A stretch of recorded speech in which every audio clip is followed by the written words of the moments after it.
The Big Lerf Podcast, talking LRF and more. Hello and welcome to the Big Lerf Podcast. My name is Ben Bassett. I'm here with Rich Salter. Hello there. How you doing, mate? Okay? I'm good, thanks, mate. You alright? Yeah, I'm good. We're recording here, and you probably will be able to tell by the background noise. On the rocks. We're a pod on the rocks today. We are. It's been a long time since we did a pod on the rocks, isn't it? It is, yeah. Well, we always say we're going to try and record like mid-session. Yeah. And we never do that. No, the fishing takes over, doesn't it? It does, yeah. So we have managed to do it today because we had a really good morning, I think. Yeah, we have. I wouldn't say it started off great. It started off terribly. I mean, awful. I mean, so say where we are at the moment. So we're currently in South Devon, sitting on some rocks. We have been wrasse fishing. The intention was wrasse fishing today. Yeah. Which is, worked out well for us. But I had a spot that I wanted to go to that I've been eyeing up for ages as potential on Google Maps, and a few other people I think have fished there. So we thought, but it's a real steep walk down. Yes. Yeah. Even steeper back up, weirdly. Yes, yeah, even steeper. Anyway, so I thought it's a bit of a, we'll just give it a try. So I went down there, we both went down there, and it was not what we wanted it to be, was it? No, I mean, you couldn't tell what the access was like until we got there, sadly, could you? So it was educational, I guess. It was definitely educational. I know that it's probably a spot I could do a bit of sort of pelagic fishing from. Quite good, but not the wrasse that we were after today. So I had to go back up the hill.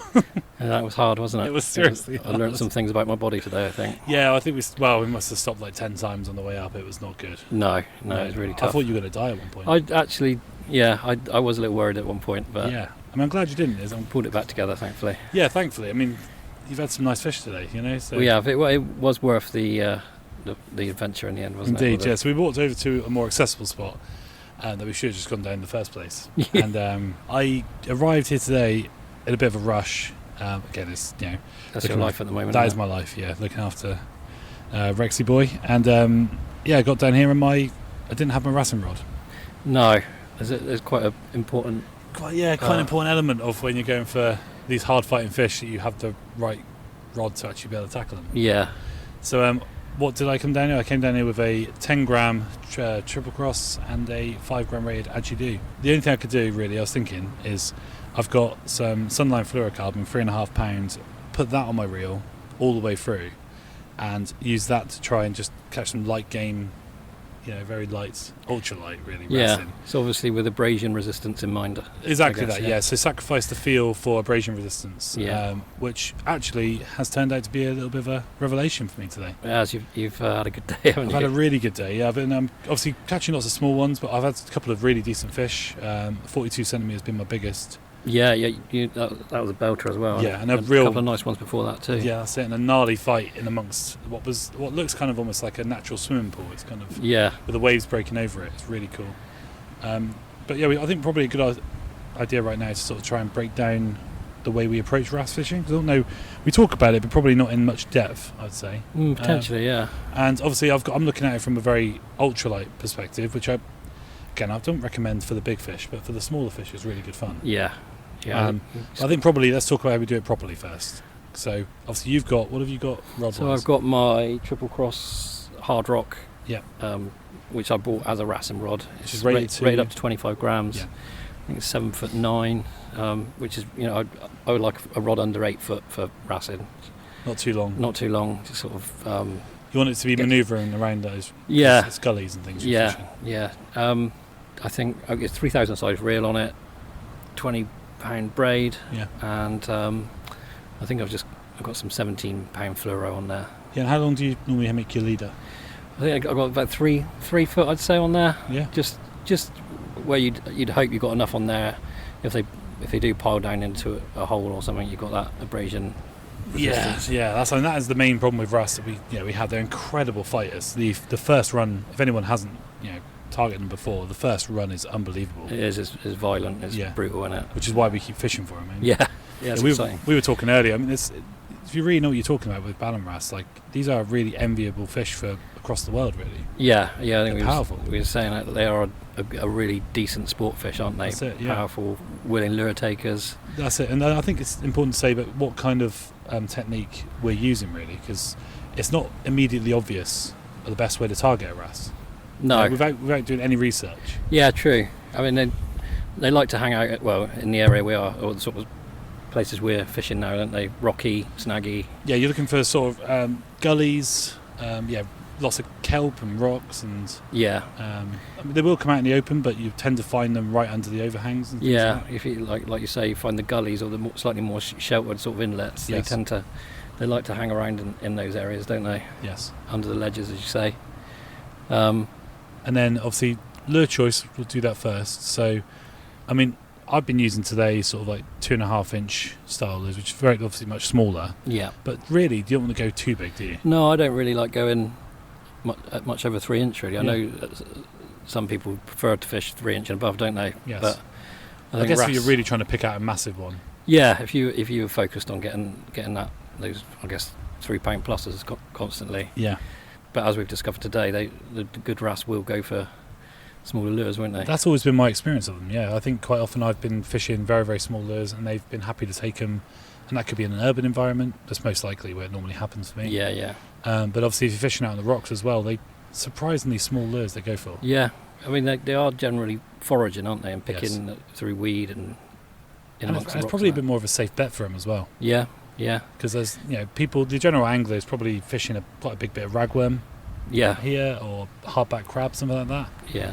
So if they're going for big wrasse, so some of those big wrasse probably just pick smaller items just out of safety as well. They might have learned from that. Possibly. You know, I mean, how many of these fish have actually been caught before? It's hard to say. It's hard to say, but they're that's amazing. And then so obviously we're using those sort of style lures, so like your creature baits, worm style lures, small paddle tails. Small paddle tails. I mean, the easy shiner is fantastic. Yeah, they smash them I mean, some people prefer to use like the more hard wearing soft plastics like Z-Man, things like that. Yeah, yeah. I mean, I've always really got on with Kitech.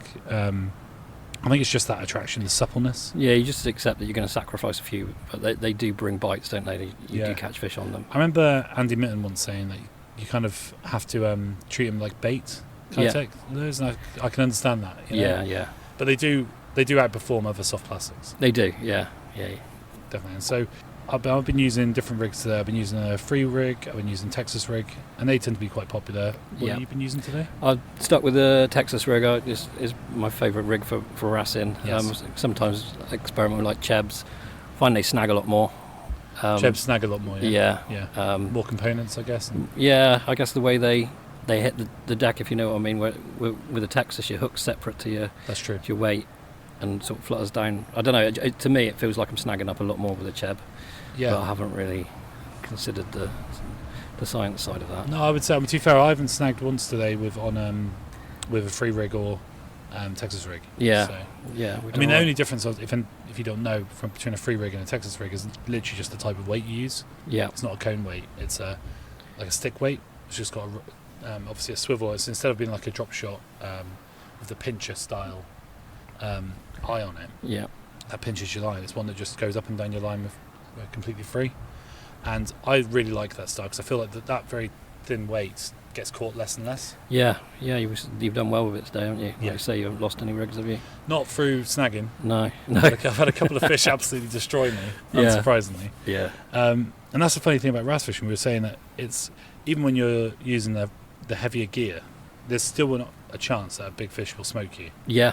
Especially if they run down under a ledge, your line's going to hit that bit of rock at some point, and they are powerful fish, aren't they? Very powerful. It doesn't really matter what you're fishing with. Sometimes, yeah, and I think if they've got you over where your line's kind of over a ledge or something like that, and they just get that tension on that rock. Yeah. There's another. I know some people like to lock their drag right down for wrasse, don't they? But I prefer just to have a little bit. So like that first hit, if it is that powerful, it potentially could snap you off just from that, couldn't it? Could be, yeah. I mean, I didn't have that luxury today. But I think just give them a little bit. Yeah, I agree. It helps. So technique-wise, so you're approaching. Well, we're looking at right now. We're looking at open coast, but there's lots. We've got two gullies next to us. We're kind of on a headland that's pointing out. Yeah. It's jutting out into the sea, and we've got a gully either side of us. Yeah. So how are you approaching this? I think the first thing to say, you don't really generally have to cast very far for wrasse, do you? No. So like that one down there, I just flicked that.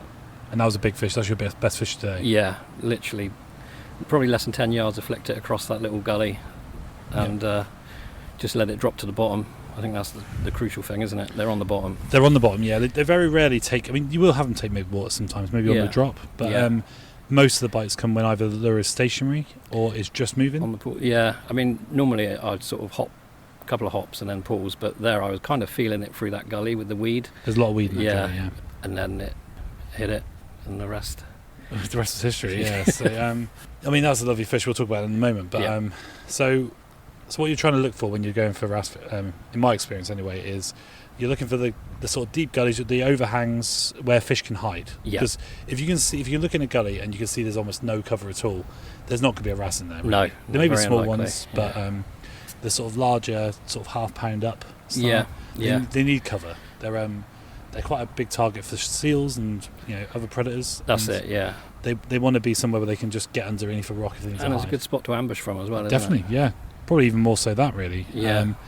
And they can just rush out and just hit anything. And I think a lot of people associate wrasse with like ragworm, crabs, crustaceans, limpets, things like that. But we've talked about it today. I mean, it's quite obvious they clearly will take anything they can. Yeah, they're proper predators, aren't they? Yeah. I really liked Will Pender's theory, whether it's true or not. Like it's of the really big ones being fish eaters only because all their teeth are worn down. Yeah, I quite like that theory. I love that theory. Yeah. Whether that's true or not, I don't know. But it's definitely there's something in that where they want something that's like a bit easier to take down, or they've just got the opportunistic. I don't know. Yeah. Yeah, it's an interesting one. All I know is I wouldn't want to be a goby down there. No, God, no. That'd be awful. It's probably not surprising you've not had any sort of scorps or no scorps or anything. Yeah, and I've been using the sort of lures I would happily use for scorps and blennies and gobies, and I've not been catching any. It's just all been balanced pretty much in one corky. Yeah. So, surprising really, but I guess the balance are just so dominant, don't they? They are, and I think this time of year they're particularly active, aren't they? It seems. They are. Yeah. It's a really great time of year. I mean, we're speaking about this. Obviously, we're some day in November. I've kind of lost 10th today, 10th of November, and it's been a nice day weather-wise. It has. Yeah. It's kind of a bit overcast, but it's a little bit of wind. You might hear that on the mics occasionally, but it's pretty lovely, right? Yeah, decent November fishing conditions. Yeah, and obviously when we were going up that hill early, we were sweating. Yeah, down to t-shirts at one point, weren't we? Very wet t-shirts. But yeah, I'm quite comfortable. I mean, my feet are soaking from landing your fish earlier. Yeah, sorry about that. That's all right. Well handled. Yeah, things will do for this beautiful fish. But we might as well talk about that fish because that was a stunner. Yeah, really nice fish. So as you say, you've already described kind of how you caught it, but describe the fish. It was so what, 45 centimetres? I think we agreed on about 45 on the... Yeah, I mean, it's not a competition map slightly, we've got, so it could be a little bit distorted, but... I'd say it was up around the 4 pound mark. Yeah, it's getting close there, isn't it? Yeah, if not... I mean, a real nice heavy belly on it, big head. Yeah, those lovely orange spots on its belly. Yeah, absolutely. Like the colours, that's the most beautiful fish I've seen today. Yeah. The other one I had, a nice red one I had earlier, that was really nice. A bit smaller. Your green one wasn't it? Green one, the one I had. I'm talking about the first one the first bigger one I had. Yeah, that was a nice one. Yeah, I noticed a lot of fish. I've had like the go faster stripe down the side. Yeah, that nice sort of pale. Yeah, I don't know if that's just like the time of year or just I don't know. No, it's just this particular area. There's so much variation in wrasse, isn't it? That's why a lot of people have confusion about what species they are. But like we've caught, I mean, not a single wrasse today has been the same colour. No, and yet they're all the same species. Yeah. It is confusing. There's so much to love about a Ballon wrasse, isn't there? There really is, and I think you've always said that's one of your favourite species. Yeah, it might be my favourite actually. Yeah, I can understand that. But yeah, they're explosive. They're willing lure takers. Definitely. Like every wrasse we've caught has been different, hasn't it? It has. Yeah, they're really stunning fish, and obviously, a lot of people who'll be listening to this obviously have targeted wrasse and will know them very well. But it's if you haven't, they're really worth a go. And if you're like a perch angler, you can easily transfer those skills. Those techniques transfer really well, don't they? Yeah, that sort of slow winter style perching that a lot of people do with the creature baits and things like that. Yeah. Just step up your tackle a bit and have a go on the coast. Yeah, definitely. Yeah, when you've got a lot of rain or something that's come out and really ruined your river mark or your canal, might be worth hitting the coast. As long as it's not too much swell. Yeah, definitely. And obviously if you're away from a river where there's still a bit of clarity, not to say the wrasse won't take in like murky water, but you'll get more fish in clear water. Yeah, definitely. Well worth a look at that. And they're one that will keep biting right into the quieter months, won't they? They will. Yeah, and arguably, they don't really leave until they go to spawn, pretty much. And even then, they're quite close by. Yeah. But they just go to slightly deeper water to sort of nest. But they're a really fascinating species. I mean, I want to talk a little bit about how I've been approaching it, because this is not how I recommend going about catching wrasse. But obviously, needs must. And I have got 2 setups, one with braid. But what I found with even 8-pound braid, which I've got on that one because it's used for my metal castings really, is that it just pings so quickly on the rocks. Yeah, almost on contact, isn't it? Yeah, it is. Yeah, and decent one. You can have even quite small wrasse just ping you off. Yeah. So to try it, I thought I'd just try something a little bit different, considering I don't have my big rod, and I had the 3.5-pound Sunline fluorocarbon. I'm trying to remember the actual name of which one it is. I feel terrible that I can't. It's not the FC Sniper, is it? No, it's the other one. I can't remember it. Obviously, it's lovely supple stuff. Not too stiff, which I think you need that in a. If you're going to have it as a main line, it can't be too stiff. No. It needs to have not as much memory as say some of the harder stuff like trilene, which is rock solid. Yeah.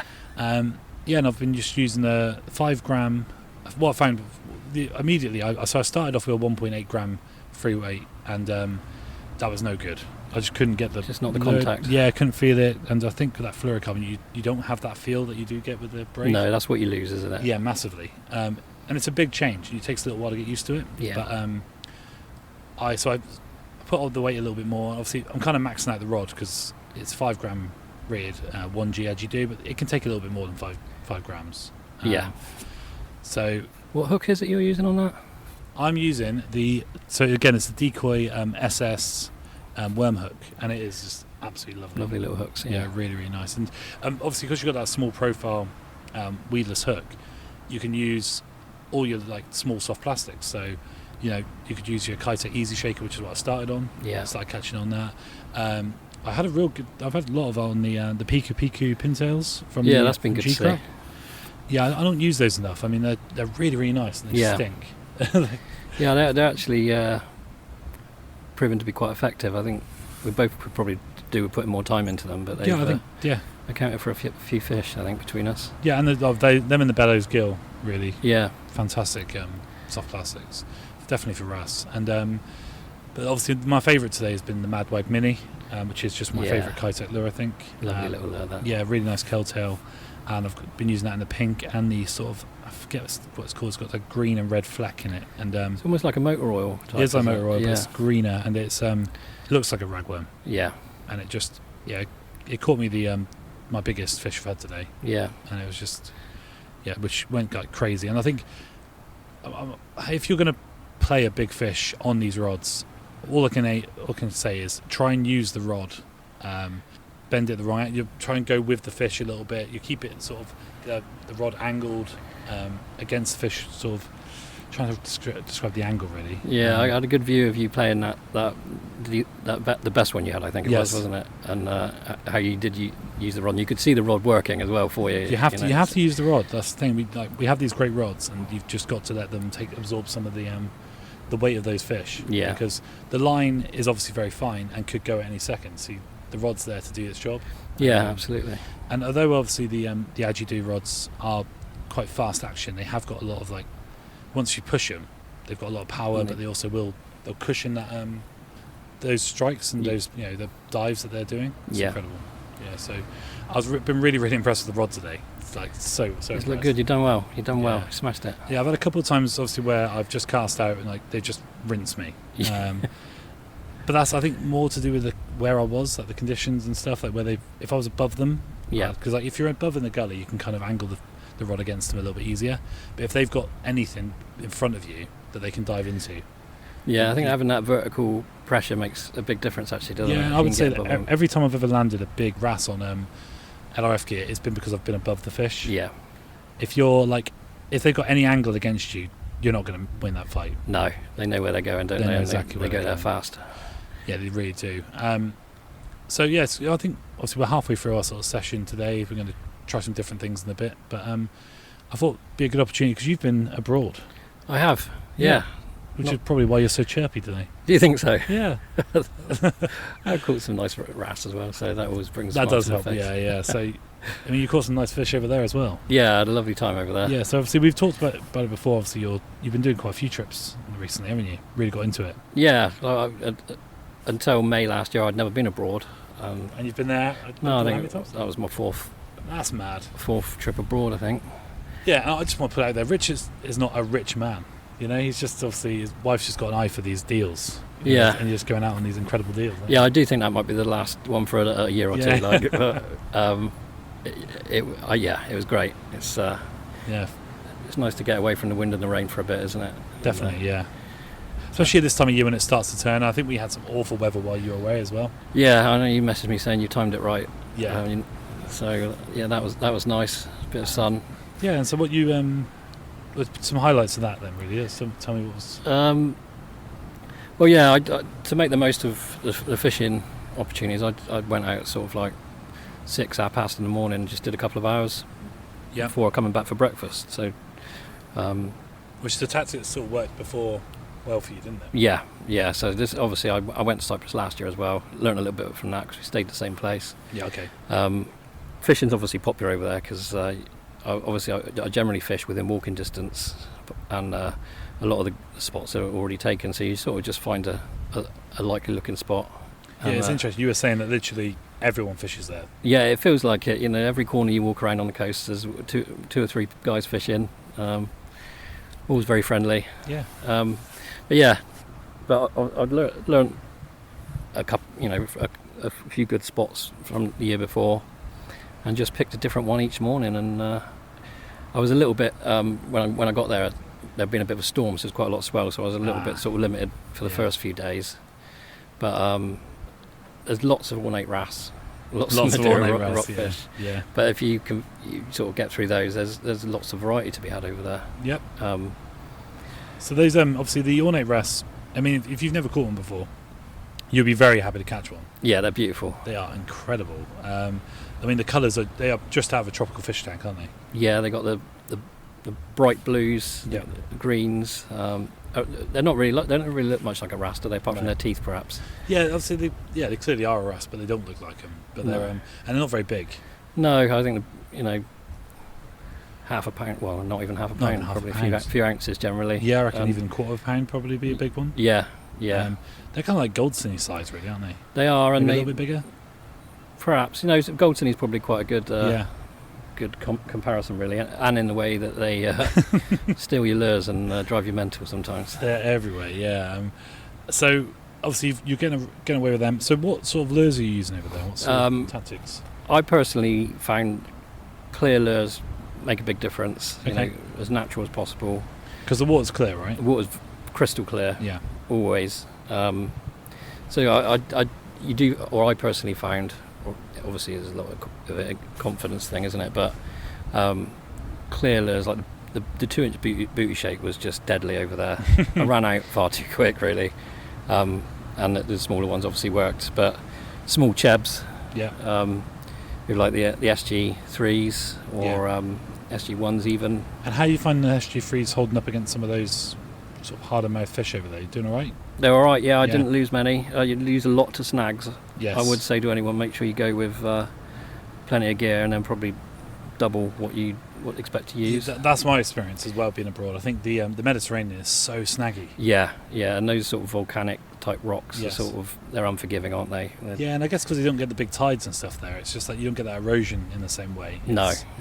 Yeah, I would say our rocks are much less snaggy, in the UK.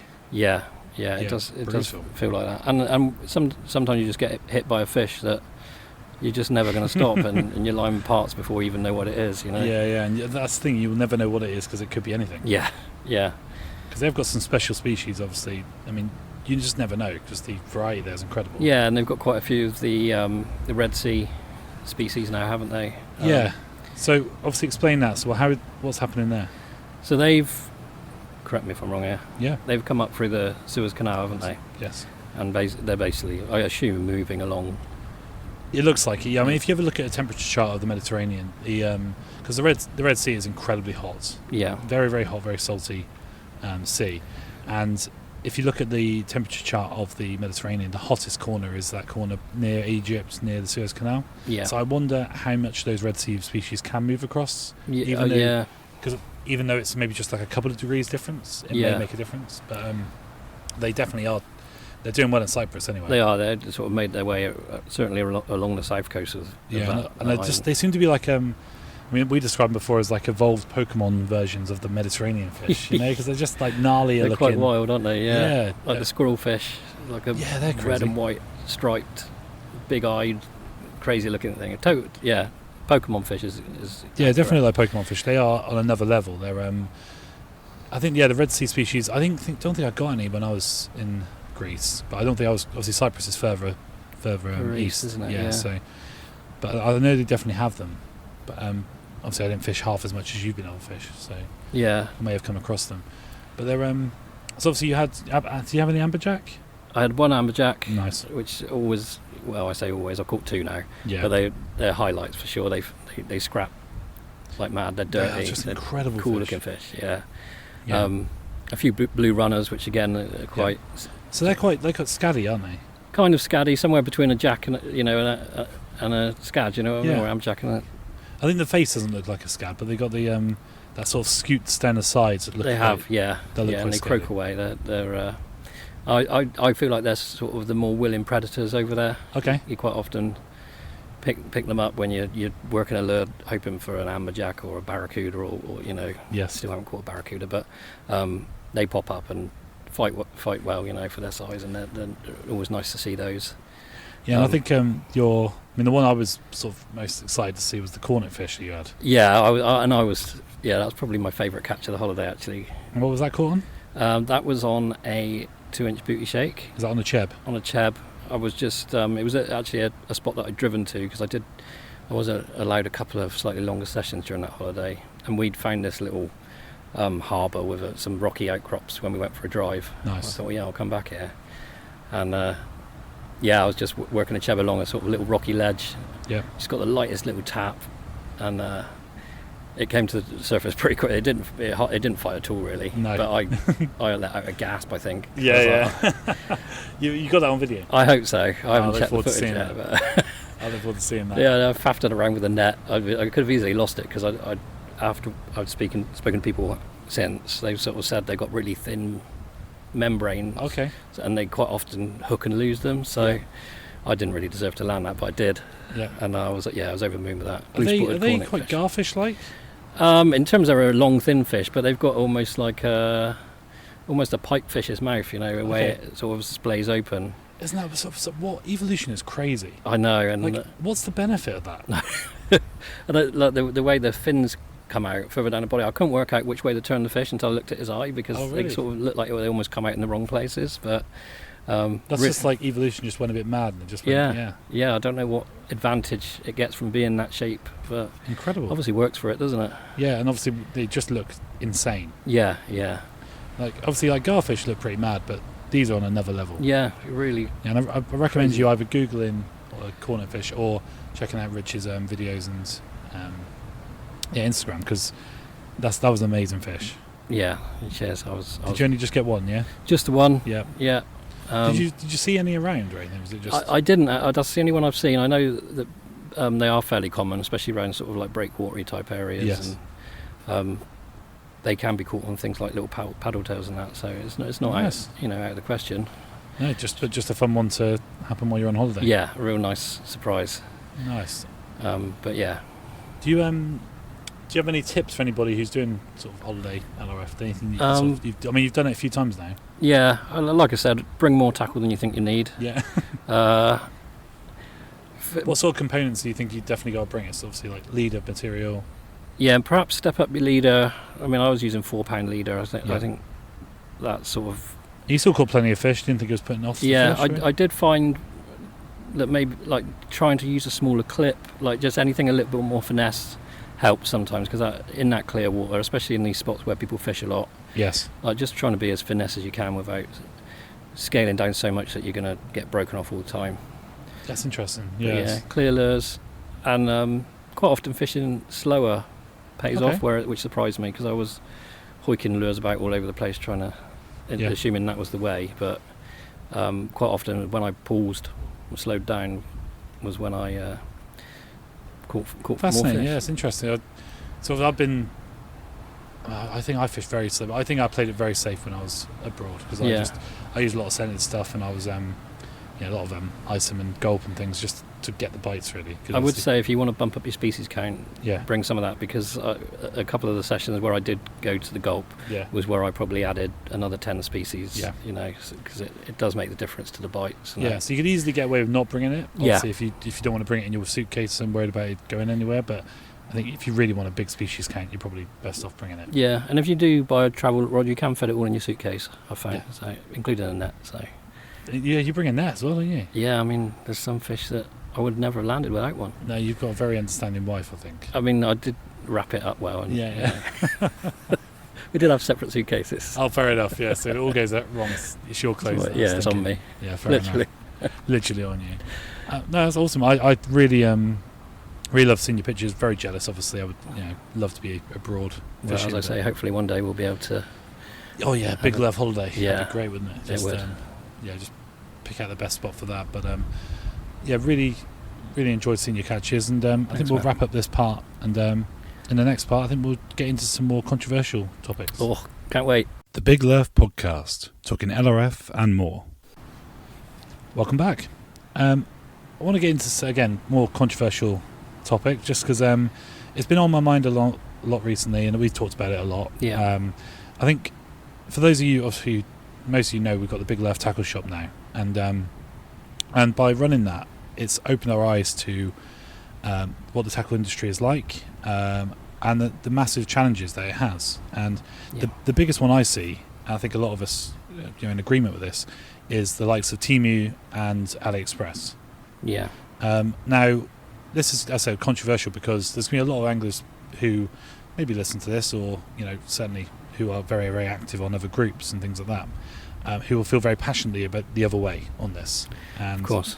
And I'm not trying to insult anybody. I'm not trying to demean anybody. And first, I want to sort of talk about it from a personal experience of why I think AliExpress and Temu are really damaging. Because a few years ago, and it's got to be like 5 years ago, I think, I went down the AliExpress rabbit hole of like just getting really excited. I found it, and I was just like, you're just searching for random bits on there, and you just find so much stuff. I remember you sharing links and photos. And it's so exciting at the time. You just got so much potential, and all the pictures look great. Everything looks good. The components look great. And I'm mostly, especially from a lure fishing perspective, you've got so many different lures, and they're all essentially all the lures that you see in your tackle shop, but they're much cheaper. Yeah, like insanely cheaper, and they're coming all the way direct from China. And you think, how can that be possible? But you order it, and then 2 or 3 weeks later it arrives. Yeah. And it kind of, in my experience, and obviously this could be different to others, they arrive and some of them look good, like some of them look really good. Yeah. And some of them look like nothing what you actually ordered. Yeah, yeah. And I think it's like Russian roulette kind of thing. You're not really sure what you're going to get. And because it's so cheap, you don't really have any guilt in that. You kind of go, well, it's all right, I'll just buy it.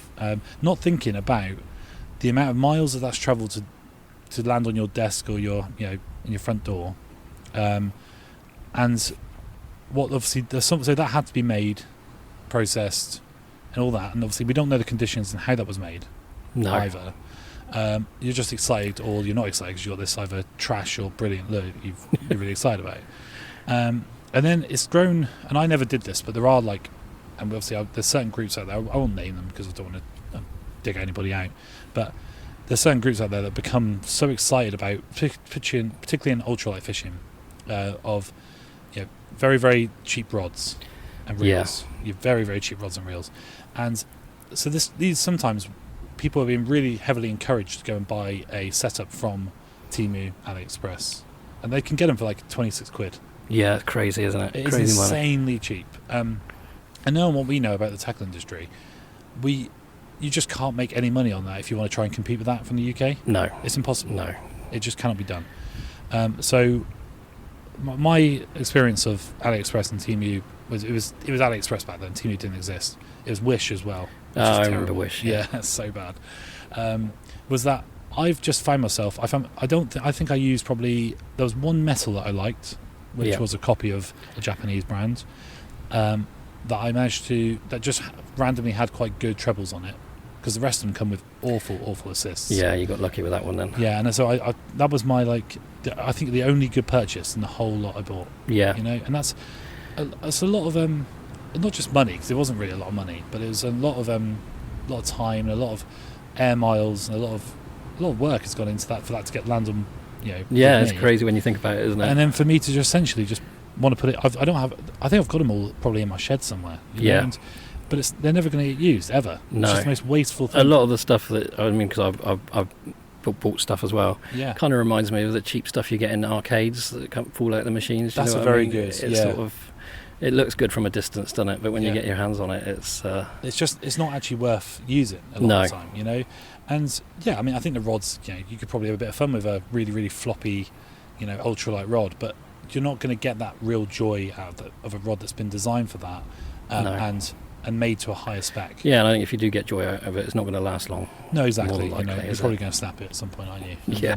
And you could be of the mindset that actually that's a good thing. I can use and abuse it. It's cheap. Same sort of mindset as someone who buys a cheap car. Around, I'll use it until it breaks.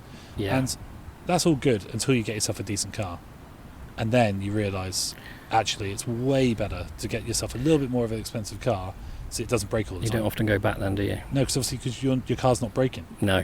As much, So from our side of things, obviously we are biased because we've got a tackle shop that we want to do well. But we're also speaking on behalf of the whole of the UK tackle shops, I think, in this. That there is a lot of damage being done particularly by people just starting out, who would normally go and buy a setup from various tackle shops, and instead they're just buying from Temu or AliExpress. Yeah, as you say, on some of the groups, it's a blanket posts recommending Temu. Yeah, we don't need to make this it's not against China. I mean, China's done incredibly well out of the essentially massive rise in manufacturing from the West. Yeah, we've lost a lot of our manufacturing in this country. It's all gone to China, and fair play to them. They saw that gap and they made it happen. Yeah. But we, in this country, you want to try, at least if you're ordering from China, at least that money is going to stay in the UK. If you're buying directly from AliExpress or Temu, that money goes into the Chinese market, and it's never seen again. Absolutely. To us, it doesn't benefit anyone. Obviously, on our shop, we're paying VAT. On our products, you go into any shop, you're paying your VAT, you're paying tax, and that helps the country. Yeah. So there's lots of different things. It's very, very, very difficult for a lot of people because obviously things are expensive. I understand that. Yeah, it's a difficult situation, really. Yeah, exactly. And it's not digging that out. What I was trying to do is just open the conversation up a little bit, just to say, look, it's worth looking at alternatives. Yeah. If you can try and source these things in the UK, even by just going to your local shop and buying something that's probably similar to what you're getting from AliExpress, at least you're benefiting that shop and you're keeping that shop open. Yeah. Because we are losing so many tackle shops. We are, yeah. And being online is another reason why we're losing tackle shops, and that's a whole different thing entirely. Yeah. And we're part of that, obviously, by having an online tackle shop. But the rise in these very, very cheap tackle from China directly from them is, I think, a bigger problem. Yeah. Overall. Also, the advice you can get from going into a tackle shop and chatting about what you're after, is how much value do you put on that? Exactly. Yeah. The experience of that person sitting behind the desk, or chatting to you when you come in. There's that, and obviously, and also you're not. No one's approaching these. I'm trying to think of one of these Temu brands, but no one's approaching them and asking them for advice. No. They're just producing it. And I did a little bit of Googling on how Temu and particularly Temu, how it works. They are really, really clever about, because they're essentially like Amazon. Yeah, and I think Amazon's a problem as well. So Amazon, apparently, if you want the data, the sales data, you've got to buy it from them. Right. So if you want to find out what's selling, you approach Amazon and you can buy it from them. Okay. Temu give it to their factories and stuff for free. Right. Okay. So it means that the factories always have access to, they know what's selling. Yeah. And what they do is they get the factories to produce in small quantities of really weird products, or good copies of whatever, and see if that sells. And then they'll all the other factories will start producing similar. That's very valuable information. Very valuable, isn't it? yeah. So it's like free. And then how is it so cheap? Well, I looked at this as well, and so what it is because you're buying directly from the manufacturer, it counts as duty free, so you don't get any tax paid on that at all. So there's no import tax, no tax obviously paid by the manufacturer at all. That's crazy. Yeah. So like that's why it's so cheap. Yeah. And I think there's a new president in the United States that could potentially massively change this. Certainly from a United States perspective, but I think it'll have a knock-on effect to likes of Europe as well.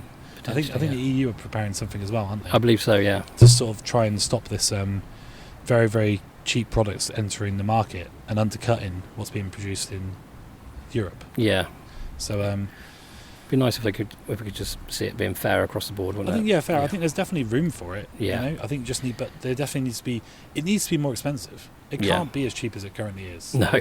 You shouldn't be able to get a rod from the other side of the world for 26 quid or 20 quid. No, it's insane. With a reel. You know, it's like that doesn't reflect the work that goes into that. No. I mean, and we were talking about the final point on this really, and obviously we don't want to dwell on it for too long because obviously we like to keep things positive here on this podcast. But was product development. Yeah. Obviously, particularly with Japan. Obviously, Japan, we get a lot of our tackle and innovation from them, don't we? Yeah. You know, and if you've got those products being just copied, outright in China, then you're not going to get new brands, are you? You're not going to get new innovation eventually because they're going to outcompete. Well, yeah, and it's easy to undercut someone if you're not putting that R&D work into creating these products. That's probably a point. Yeah, I haven't even really given any thought to. But yeah, the amount of time that goes into developing these soft plastics, developing these rods, because when you're developing a product, you're going to get it wrong sometimes. Yeah. And so it means you've got to go back to square one. You've got to try it again. And that's part of the process, isn't it? Exactly, really? And that costs money. Yeah. So if you're just straight up copying, what someone else has done. Yeah, exactly. It's undermining that. So it is interesting. I think it's it's something that maybe will change in the future, make it even worse. Who knows? But I thought we'd at least talk about it because obviously, particularly in the ultralight lure fishing, I think for whatever reason, I don't know why, it seems to be particularly prevalent, particularly in freshwater. Yeah, at the moment it does. I don't know whether it's just a bit of a fad at the moment because I mean, like you say, we've all kind of been through a little spell of exploring that, haven't we? We have, yeah. But overall, I think it's something that hopefully will sort of change or fade out, or maybe we'll just have to be better at what we offer. Maybe that's the answer. Maybe you're listening to this going, well, be better, guys. Yeah. And and if you've got ideas on what that looks like, let us know. Yeah, absolutely. To try, but we've tried things like, what we do on the tackle shop is things like the kits, and putting together products which work well together. I think we need to do more of that, and I think it's because just to get people started, it's easy if they can just go, yep, well, the Big Lerf guys recommend this, so it's going to work. Yeah, I think that's something we were perhaps missing when we started out, weren't we? Like, there's a lot of trial and error, and perhaps disappointment to start with because you don't really know what to use or what's right or what's good quality even, do you? No, exactly. And it's probably a good opportunity actually just to finish this on a more of a lighter note really. So we've had the Big Lerf tackle shop for a little while now. Yep. Since sort of April time. What's been your sort of experience and what have you taken from it? It's been a real sort of eye-opener really, hasn't it? It's been a really positive thing to be a part of. I think I've quite enjoyed the fact that people message us quite often and ask for advice, and that sometimes guides what we get in or how we formulate our kits. And it's been a really positive experience. It's really interesting as well to see what sells. I just because obviously what might be interesting to say what to us. It might not be the thing that just sells overall, but I mean I can't believe the popularity of decoy hooks is what really has surprised me. I just didn't realise how popular they were. But they are probably our biggest seller. That's an example of a product that has been developed and created and is so perfect for the sort of fishing we do. That's true. It's and a very easy thing to get wrong. Yeah, absolutely. And obviously it's not perfect. No. Obviously we've talked about that many times. Obviously being quite delicate sometimes, but it is such a almost perfect tool for what we do. Certainly for the softer mouth species, absolutely perfect. Yeah, you know, the amount of people that like to use chabs these days. Yes. You know, that fact that it's got a large enough eye to move freely. It's a fine wire, super sharp. You know, what else would you want really? Yeah, and I think that's one of the main components you find is actually if you go cheap, and it's not just from AliExpress or Temu, anything really. Yeah. Normally the hooks are the things that are sacrificed, which is hilarious because that's the bit that does the most important job. Yeah, it is. Yeah, but you really notice it when you pick up like a decoy set of hooks. They're sticky sharp. Yeah, they are. I was thinking about that about the weedless ones I'm using today. Like I've hooked a few fish, caught a few fish on that today. I've had a few snags, and they are still that same hook is like razor sharp. Yes, you know? It's incredible, isn't it? So, it's, but I will also kicked myself for using substandard hooks a lot over the years. Yeah, I think we're all guilty of that though. I think when I first got into sort of lure fishing for Wrasse, I had a basic idea of what I was doing, so I just bought like a load of hooks, like just as many as I could, because obviously you lose a lot. And but yeah, I look back on those and think, God, how did I even hook some of those fish? You know, they're just really poor. You know, or they're just maybe the gauge is actually a bit too thick. You know, or like you could bounce fish off. It's so big. And, there's just so much. Just little fine details. Yeah, fine detail. And the more you do it, obviously, the more you realise these things. Absolutely, yeah, it's been really fascinating. I just, for myself with the Big Lerf tackle shop, I have just really enjoyed seeing the trends and how things change, and we've sort of gone through the summer now and seeing like how you get the sort of build up, especially to some of the events as well. Yeah. And how excited people get and start, buying various products that are, I mean, I think still like the likes of Eco Gear Aqua and Gulp and Isom and stuff, like they sell so well. Yes. Still. Yeah, they're like a essential part of the winter lurfing kit, aren't they really? Yeah, and obviously end of summer we saw, obviously very, very popular. But, But I think obviously I'll just come to my mind then actually, we're talking about innovation. Yeah. I wanted to give a bit of a shout out to Tom at FFS Lures. Yeah. Because we've just put an order in to get them on the Big Lerf tackle shop, which they might be with us hopefully quite soon. Yeah. Maybe even by the time you hear this. But and that's a Shirazi shrimp that he developed. And the reason I'm talking about this now is because this is obviously something that he's developed within the UK. Yeah. And he saw a need for a very, very small soft plastic. And very small, we're talking. It's like 20 millimetres. Yeah, tiny. I got a few in the bag somewhere actually. Yeah. And so Tom looked at that. He attended our Big Lerf fundraiser, looked what everybody was using, which obviously was very, very small centered lures. A lot of the time is like, the Shirazis or a bit of ice and things like that. Yeah. And realised that a lot of his soft plastics were just too big for what we were. And he went away and he just went away and actually developed it. Yeah, and he went through a few ideas, didn't he, first before he sort of settled on that. And it is just essentially a little bull tail, but with like a tiny little prong. It almost looks like a little fin on the back. Yeah. And it is tiny, but they've been catching loads of species. Yeah, I remember seeing a photo of like a cluster of them in a tin or a box, and they just look like a little cluster of shrimps. Yes. They look so good. Yeah, that's it. And I think that's just that goes to show like there is still innovation to be done, and though it's inspired by the likes of Japanese lures and things, it's being fine-tuned for our market, which is really great. Yeah. So I'm really really happy to see that. And obviously I can't mention Tom at FFS without mentioning Callum at Can Fishing Lures, and Callum obviously does things on a bit of a smaller scale. He's done so well. I'm so proud of Callum. Yeah. I mean, he's really, really driven it on. I love his he saw a need with the scented tubs. The can of lures. Yeah, can of lures, which is such a great idea. So if you haven't seen that, that's like a where he soaks. It's up to you what shrimp, squids, whatever flavour you want, and it comes up with a little can, which obviously Can Fishing Lures, of like various different soft plastics in it. And and his never bleed colours, do they? Like the high quality plastic. Yeah, they are. Quality. Yeah. So he's always coming up with new ideas. Always new ideas. Yeah. So he's always doing different things. He takes a lot of influence from some of the American ones as well. So it's just great to see influence coming from all over the place and working together. But I couldn't mention one without the other really, because both of them have been good to us as well. Yeah, absolutely. And I guess we'll finish with. I mean, the next time we speak will probably be the Winter League will be going on. It's fast approaching, isn't it? It is. Yeah, and so we've got. I think at the time of speaking, 190 odd. Yeah, about that. Yeah, I mean, it's looking like another busy winter for us. Yeah. Very, very busy. We've cut it short a little bit. We've got it's a month shorter than it was the last couple of times we've done it. Yeah, I think that'll work well for everyone. I think it works well for anyone. It gives us a longer break in between the two events, between Winter League and the fundraiser. Yeah. And also makes it a little bit more competitive, a little more exciting, and stops that sort of that lull in March. I think we always found it kind of hit a wall, didn't it? Yeah, it does. It tends to sort of fade off. Yeah. People are getting a bit tetchy, almost a little bit fed up with it themselves, aren't they? Yeah, exactly. I think hopefully it'll stop that exhaustion that sort of sets in the fourth month. So this is the first true Winter League because it's not going into spring.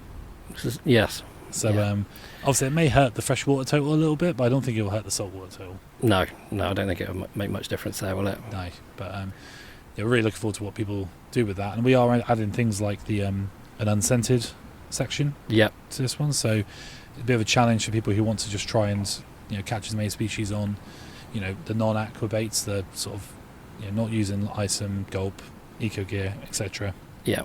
I mean, if you'd have told us 5 years ago that we'd be setting up a competition doing that over the winter, that would have just blown my mind. Yeah, it's come a long way, hasn't it? It has come a long way, yeah. And I think the Winter League itself has really come a long way with a lot of interest and respect. We've got so many juniors signed up now. Yeah, I love that. Yeah, and it's like well over 30 juniors now. Yeah, I think we'll be into 40s now. 40s, yeah. And that's really like a big part of us when we were setting up these events was trying to encourage the youth to get involved. Yeah. And something's happened where it's taken off, isn't it? It's getting there. Yeah, we are reaching out, and I think that's a lot to do with like a lot of parents getting their kids involved. Yeah, a lot of dads, and mums obviously just put themselves forward. It's obviously reaching out in other ways as well. But yeah, if there's anything else we can do to promote that, please let us know. Get in touch. But yeah, definitely. Yeah, we're very proud of that. But yeah, is there anything else? No, I think we've covered a fair bit today, haven't we? We have, yeah.